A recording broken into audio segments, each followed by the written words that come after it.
I'm Michael, aka Oscar Man, and I want to review the performances of a select group of actors who were Oscar nominated 3 times but never won, and see if you agree with me as to which was the most deserving of a win. I'll start with an actress who left us too soon. What's your name? I've got a little girl back home too, just about your age. But her hair is light, almost yellow. Natalie Wood began her career at 4 years old, making her first appearance in the 1943 film The Moon is Down. At the age of 17, she received her first Oscar nomination for 1955's Rebel Without a Cause for her performance as Judy. I don't think I know. He looks at me like I was the ugliest thing in the world. He doesn't like my friends. He doesn't like one thing about me. Natalie Wood had a great year in 1961, starring in the Best Picture winner West Side Story as Maria, as well as Splendor in the Grass. It was for the latter film for which she received a nomination for lead actress for her performance as Deanie. What were you and Bud doing all this time, for heaven's sake? We were studying together.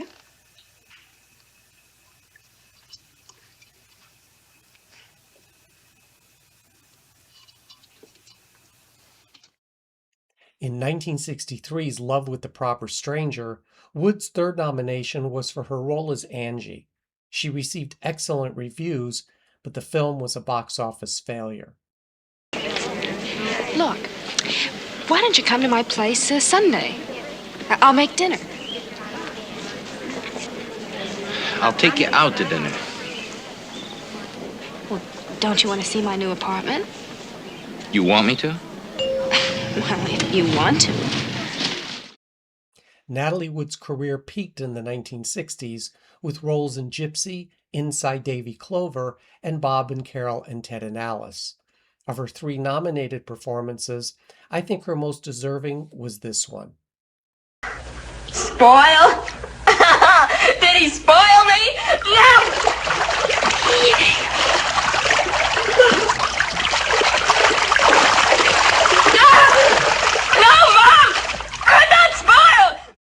The actress's accomplishments have been overshadowed by her turbulent personal life, including her marriages to Robert Wagner, an alleged rape by Kirk Douglas, and her tragic death by drowning in 1981, a mystery which remains unsolved today.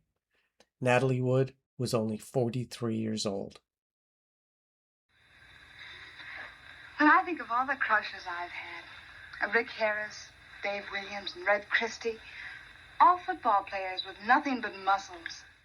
Born Rosetta Jacobs, Piper Laurie made her film debut in 1950's Louisa. 11 years later, she received the first of her 3 Oscar nominations for her performance as Sarah in The Hustler. Getting sleepy. Thank you very much, mister. Eddie. Name's Eddie. The name should be Eddie. What should my name be? I don't know. Whatever you like it to be. I like it to be what it is. It's Sarah. Remarkably, Laurie earned her 2nd nomination for her next film. Yep, after The Hustler, the actress didn't appear in another movie until 1976 in the supporting role of Margaret White in Carrie. Help the sinning woman see the sin of her days and ways. Show her that if she had remained sinless, the curse of blood would never have come on her. She may have been tempted by the Antichrist. She may have committed the sin of lustful thoughts. No, Mom. Oh, don't lie to me, Carrietta. Don't you know by now I can see inside you? In 1986's Children of a Lesser God, Piper Laurie was nominated as Best Supporting Actress for her performance as Mrs. Norman. We sent you away because I didn't know how to take care of you. I'm pretty sure most of you will agree that Piper Laurie's best performance was the one by which she will be most remembered. Oh, and if you don't agree, don't worry. I'm not going to laugh at you. Oh, smell the whiskey on his breath. And he took me. He took me. With the stink of the filthy roadhouse whiskey on his breath. And I liked it. I liked it. Piper Laurie stated in several interviews that she thought Carrie was a black comedy. Believing her character was too over the top to be taken seriously, Laurie had to be told by director Brian De Palma that Carrie was a horror film. However, Laurie approached the role as she saw it, and she would burst into laughter between takes at what she felt was the absurdity of her character's wardrobe and actions. Though initially shocked by the huge success of the film and her Oscar nomination, Piper Laurie embraced the public's positive reaction to her character and the film. The Emmy and Golden Globe winning actress died in 2023 at the age of 91. That was what the poets called one of those lovely things that isn't meant to last. One ham on. Get me Kel goings on. Sally, what's the matter? You unhappy about something? What is it? Is it love? I haven't said my line yet. Cut it. Oh, yeah. 1942's Bus's Roar was the first time Eleanor Parker received screen credit. Spotted by a talent scout, Parker was signed to Warner Brothers and made 20 films before her first Oscar nomination came in 1950 for her role as Marie Allen in Caged. We'll review your case in a few months, and you'll hear from us.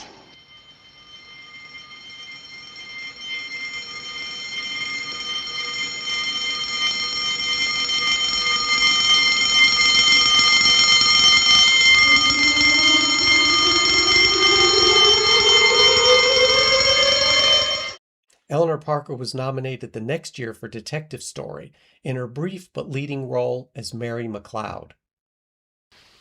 I was on my own for the first time in a large city. The war was on. I'd only been out with kids my own age until I met this man. Well, he paid me a lot of attention. I was flattered. I thought he was romantic and glamorous. I thought I was in love. For her role as opera singer Marjorie Lawrence, Eleanor Parker sang her numbers live instead of lip-singing, though she was later dubbed by Eileen Farrell. Oh, it's such a beautiful party, Dr. King. I'd like to do as much for you after your first operation. Why don't you just send me a ticket when you open at the Metropolitan? Oh, by that time, you'll be the most important doctor in America, with your own box and the diamond horseshoe. You make it sound awfully easy. Oh, more champagne? Aye, sure. It's perfectly harmless. They use this stuff to launch ships with. Then heaven help the sailors on a night like this. Because I have a strong love of this film, I chose Eleanor Parker's performance as the one for which she most deserved the Oscar. I'm a big girl, and this isn't my first year away from home. Her name is Marie Allen. If I said no to Kitty, I'm sure not going to say yes to you. She's a cute trick. Parker's performance in the brutal story of women in prison was excellent. Unfortunately, she found herself nominated in what was perhaps the strongest year in Oscar history for the lead actress category. Up against Bette Davis, Anne Baxter, Gloria Swanson, and winner Judy Holliday, Parker didn't stand a chance. Though her subsequent film career was spotty, Parker turned in a nomination-worthy performance in The Sound of Music. Afterwards, the actress made the television guest star circuit. Eleanor Parker seems forgotten by many today, though she was a reliably strong actress, no matter the project. Honored with a star on the Hollywood Walk of Fame, Eleanor Parker died in 2013 at the age of 91. Hungry? Am I hungry? I could eat the hind leg off a cow. I won't be a moment. I say, when you ask people to breakfast, don't you usually provide the food? James Mason's first film was 1935's Late Extra. The British-born actor appeared in 50 films before his first Oscar nomination came for 1954's A Star is Born. Well, I need a job now. Yeah, that's it. That's the speech. That's it. I need a job. That's what I wanted to say. I need a job. 20 films later, Mason received a Best Supporting Actor nomination for his performance as James in 1966's Georgie Girl. Ellen and I have never been blessed with children. As a result, I've tended to look upon you as my daughter. I've always been sorry that you weren't. But now I'm glad. Because of what I did out there? No. I brought you in here to make you an offer. James Mason's third nomination came nearly 40 years later, as Best Supporting Actor for his role of Attorney Ed Concannon in 1982's The Verdict. I signed it, yes. But I didn't write a 9. I wrote a 1. You didn't write a 9, you wrote 1. And how is it that you remember the last 4 years? Because I kept a copy. I have it right here. Objection. I'm pretty sure you won't agree with me on this one, but I thought of his 3 nominations, James Mason was at his best here. I'm going to tell you something that I learned when I was your age. I prepared a case, and old man White said to me, how did you do? And I said, did my best. And he said, you're not paid to do your best, you're paid to win. Always crisp in his delivery, James Mason was handpicked by Paul Newman to co-star in The Verdict, for which Mason received some of the best reviews of his career. The actor worked steadily for 50 years on stage, television, and in films, though he was never what you would call a marquee name star. 2 years after the release of The Verdict, James Mason died from a heart attack at the age of 75. Oh, here you are. Laurie, dear, I cannot stand these morons any longer. If you don't come with me this instant, I shall run amok. Clifton Webb appeared in a few silent films and in 23 Broadway productions before Otto Preminger cast him, over objections from the studio, as Waldo Lydecker in Laura, for which he received his first nomination. I am the most widely misquoted man in America. When my friends do it, I resent it.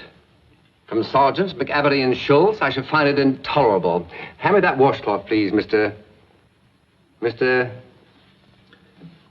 McPherson. McPherson.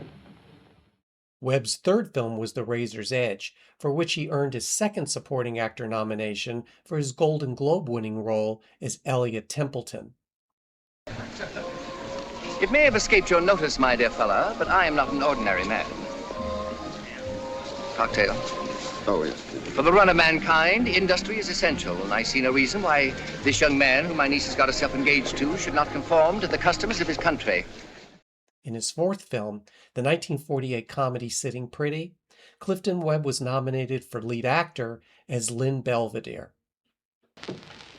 Now eat your breakfast, and chew each mouthful 28 times. Not 20, mind you, or 26, but 28 times.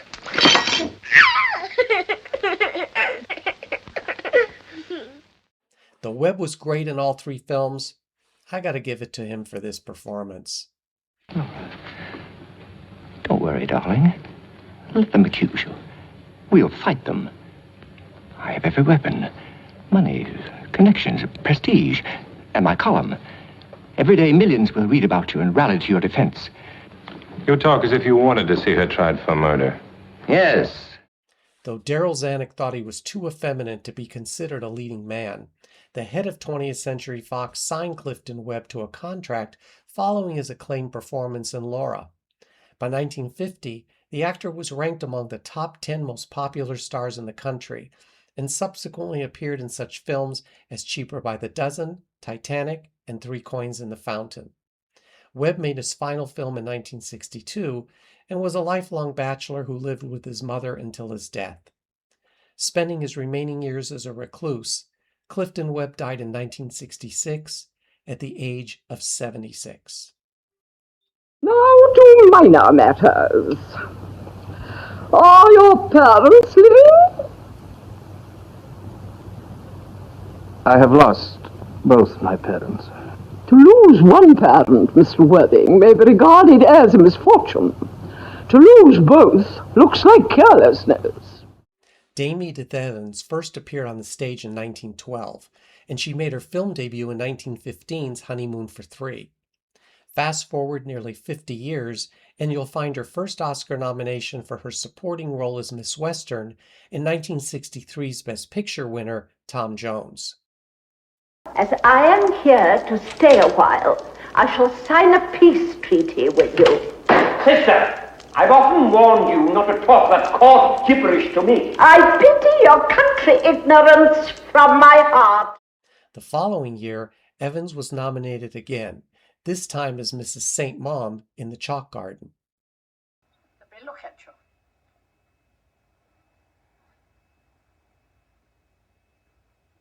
Yes, I'm pregnant. I'd no idea. A little surprise. You're so healthy and tanned in spite of it. Mother, how's Laura? Where is she? She changed? Ask about me, Olivia. Ask about me. In 1967's The Whispers, Dame Edith Evans won the BAFTA, Golden Globe, and a lead actress nomination for her acclaimed performance as Maggie Ross.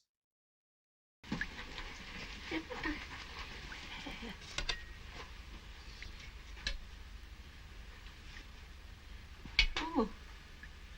Mm.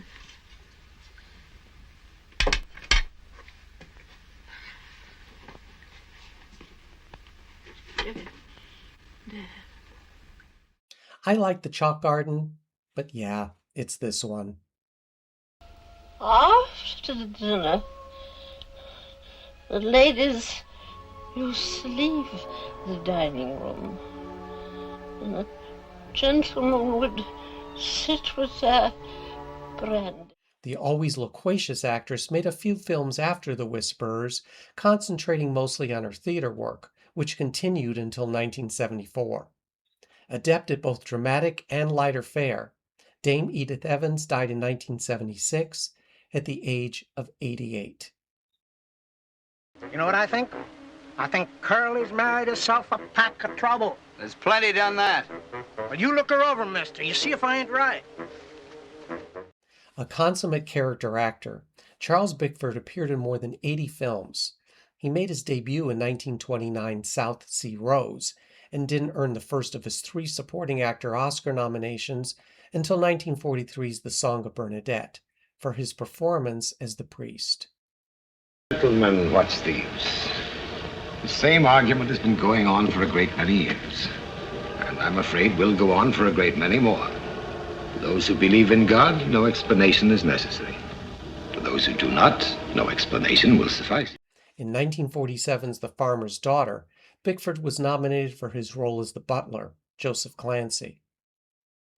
We don't have to waste any more time in here, do we? No, Mr. Clancy.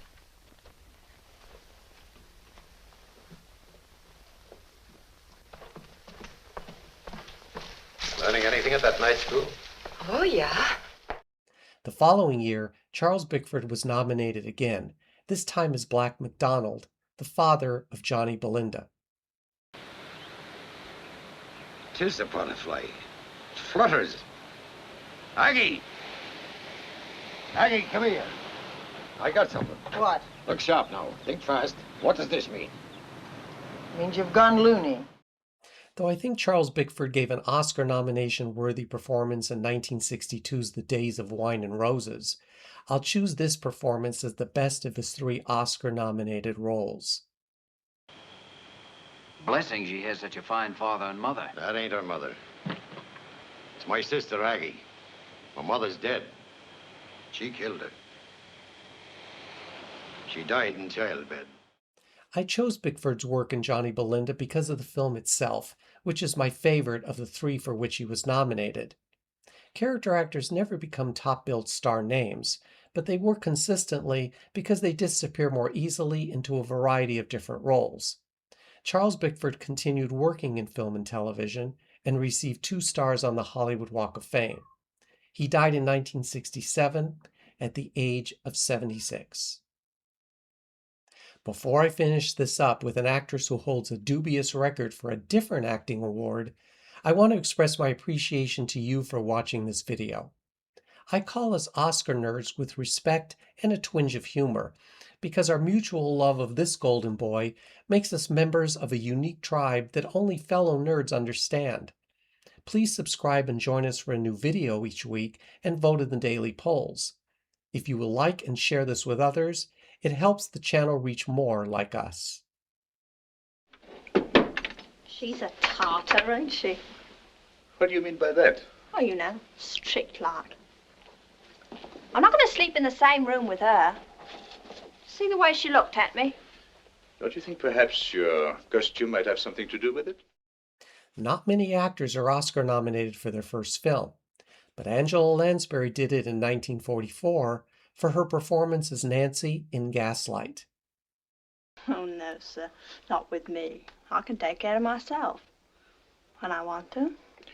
You know, Nancy, it strikes me that you're not at all the kind of girl that your mistress should have for a housemaid. No, sir. She's not the only one in the house, is she? Lansbury was nominated again the following year, her second as supporting actress, for 1945's The Picture of Dorian Gray as Sybil.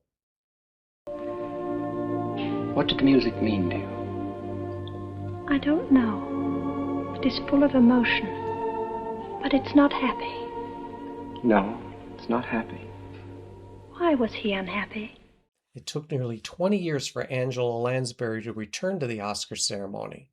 In 1962's The Manchurian Candidate, Lansbury won the Golden Globe for her nominated turn as Eleanor, the mother of all mothers. If we were at war, and you were suddenly to become infatuated with the daughter of a Russian agent, wouldn't you expect me to come to you and object, and beg you to stop the entire thing before it was too late? Well, we are at war. It's a cold war, but it will get worse and worse until every man, woman, and child in this country will have to stand up and be counted. Is my choice of Lansbury's most deserving nomination the same as yours? And Johnny will really hit those microphones and those cameras with blood all over him, fighting off anyone who tries to help him, defending America even if it means his own death, rallying a nation of television viewers into hysteria to sweep us up into the White House with powers that will make martial law seem like anarchy. Although I selected her performance in The Manchurian Candidate, I want to qualify that my pick, as well as all of the others mentioned here, do not necessarily mean that the nominated performance deserved to win over the Academy's choice. So sorry, but in this instance, my vote will always be for Patty Duke.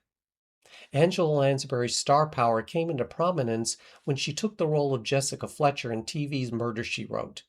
The series, which ran for 12 years, made Lansbury a household name, something her 50 film and 20-plus stage appearances couldn't. Though she never won a competitive Oscar, Lansbury received an honorary statuette in 2014.